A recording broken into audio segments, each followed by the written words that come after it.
So we've gone into an organisation, we've implemented the changes, we've made the improvements. The big killer question that everyone asks, the question on everyone's lips is, how do we embed that change into the fabric of the organisation? How do we make it part of their very DNA? That's what we're going to be discussing today. So the contents of this session. Firstly, we'll be discussing why does change stick? Or why doesn't it stick, probably more importantly. What are the things, or more specifically, what is the one thing that ensures that change will stick in an organisation? And you've probably heard this phrase bandied about quite a lot. It's the culture, it's the corporate culture, it's the organisational culture. That's the key to making things stick. Well, it is, but how is that culture shaped? What can we do to shape that culture? And what are the different types of people we're going to have to influence in order to shape that culture? The way we do that is through what I term the forgotten skill set. And I will be talking you through that in a little bit of detail here, but there will be sessions in a lot more detail actually inside the course. The last three we're not going to cover in this session. I will cover in later sessions as part of the actual course in a lot more detail. In order for any change to remain in place, it has to be accepted as the norm, or the modus operandi, or quite simply just the way we do things around here. It has to become business as usual. Now, the only way it can become business as usual is if people see it as business as usual.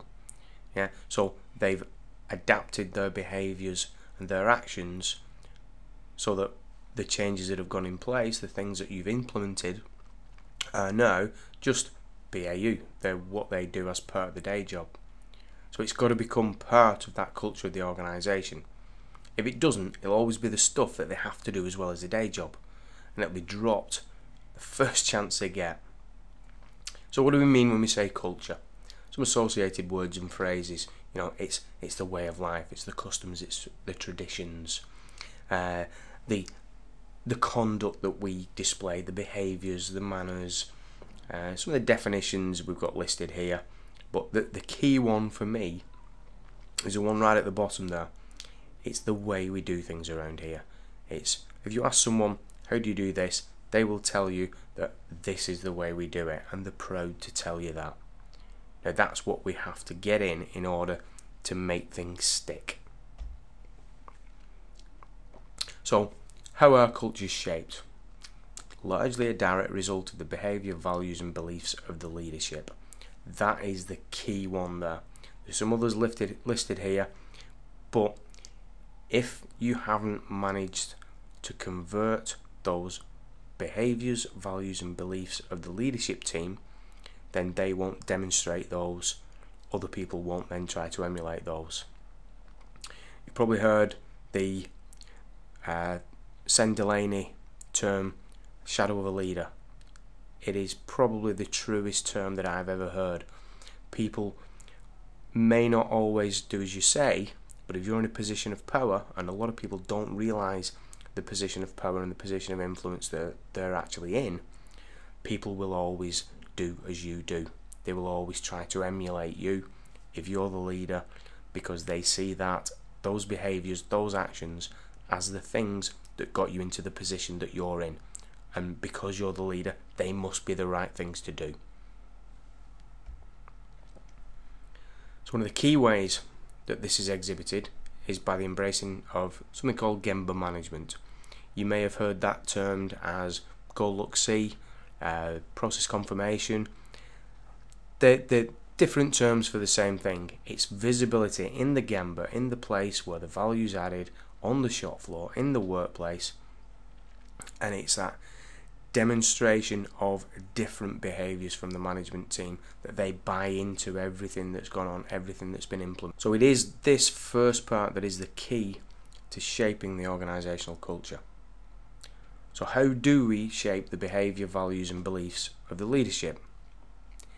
Not that easy, you might say, but there are ways to do it. A good first step is to map the network. So map who's for change, who's against change, levels of influence, what type of relationship which person has with who you need to get into, if you like, to influence someone who may then be able to influence the person you actually need to influence if you don't have a direct line to them. So stakeholder map is a very good starting point, and then you can decide which moves you need to make. So some types of people you may encounter.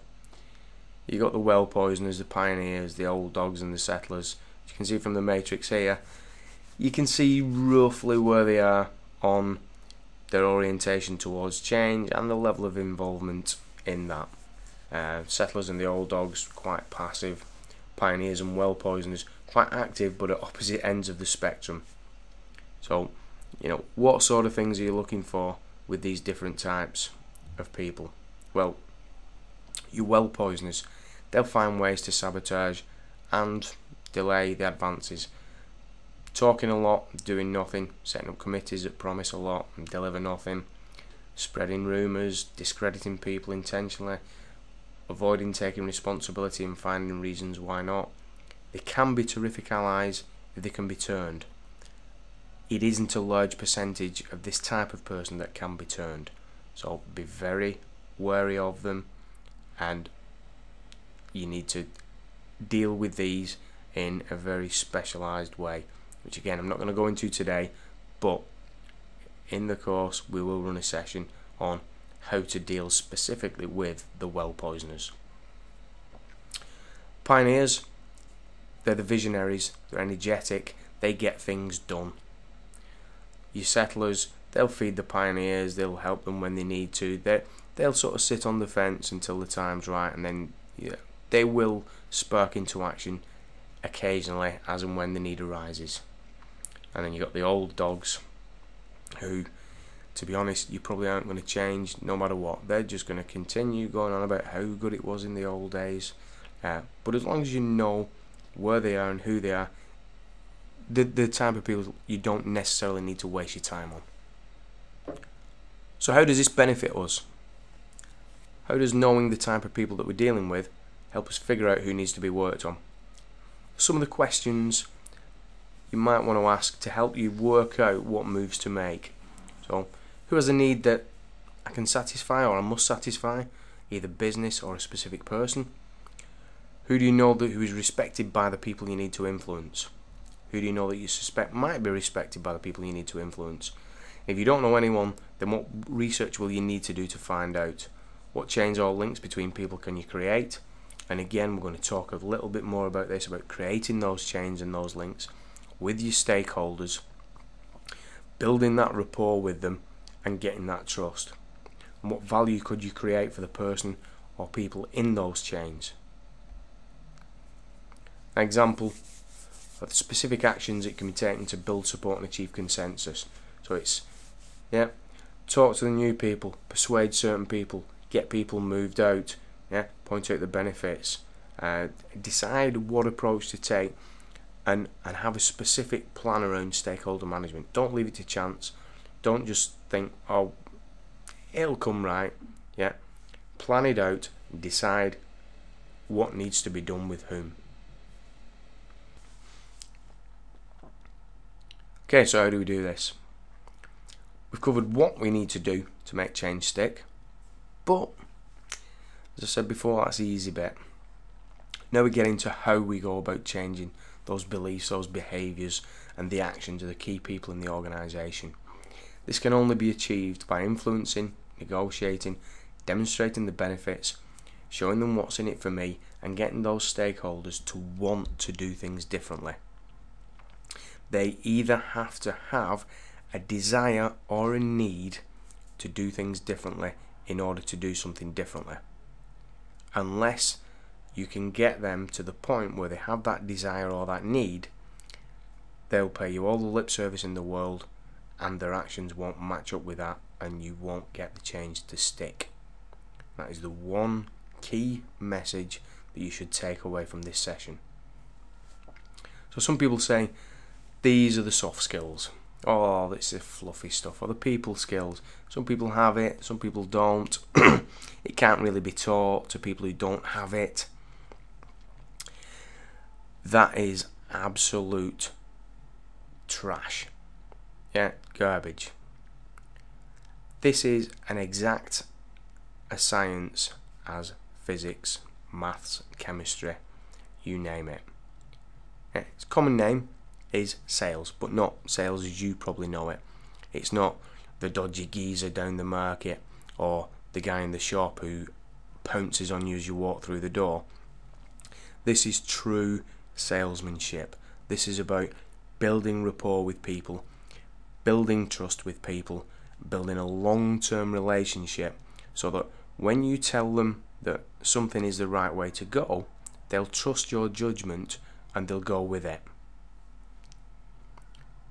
Or in other words, how we use these exact techniques to build solid relationships with high degrees of rapport and trust in order to get our stakeholders to actively want to exhibit the desired behaviours and actions that will in turn shape the culture into one which embraces the changes introduced as the new norm, so that things become just the way we do things around here.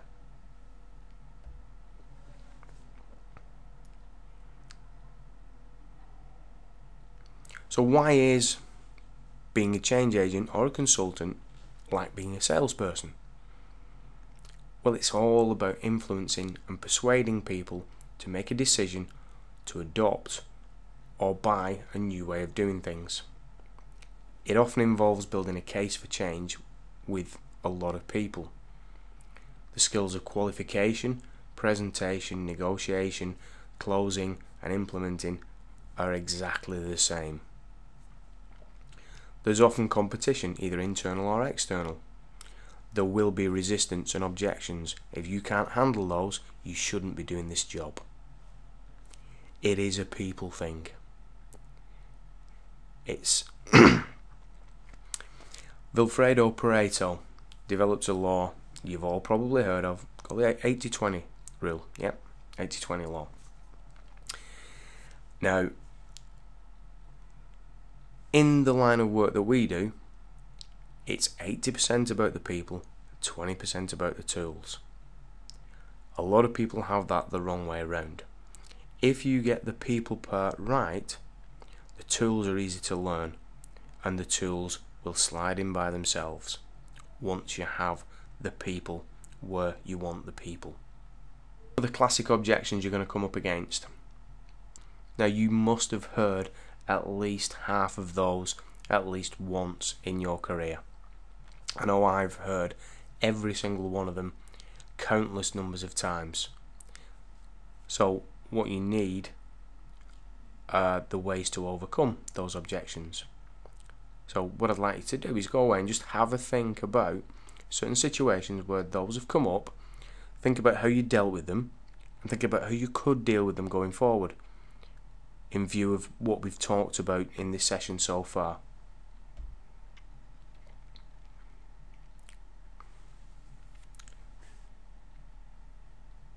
So the key in all this is building rapport.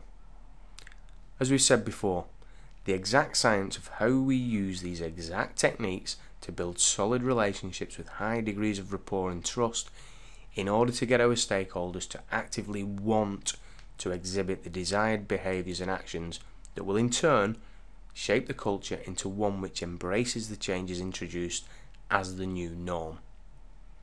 Okay, so you got a definition there of rapport. That is the key. If you can get that with everyone that you meet, everyone that you deal with, the changes that you introduce will go in smoother, they'll last longer, they'll be embedded, they'll form part of the DNA of that organisation.